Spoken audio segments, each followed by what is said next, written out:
কিও তোমার না জ্বর ছিল, মাশাআল্লাহ এখন দিয়ে সুস্থ। নাপা খাইছিলাম।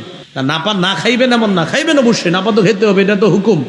ওষুধ খাওয়া সুন্নত, এটা খাইতে হবে আপনার। ওষুধ খাওয়া কি এটা সুন্নত, অসুস্থ হইলে ওষুধ খাবেন সুন্নত।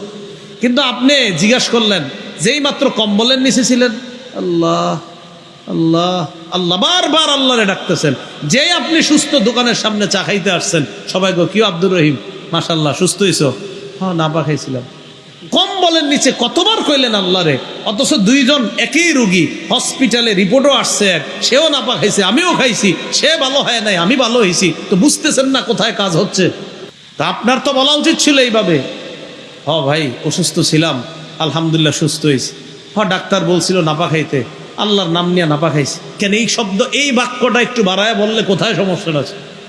আল্লাহর নাম নিয়ে নাপা খেয়েছিলাম আলহামদুলিল্লাহ সুস্থ হয়ে গেছি, বাস এই তো হয়ে গেল। তা আপনি এত সুন্দর কথাটা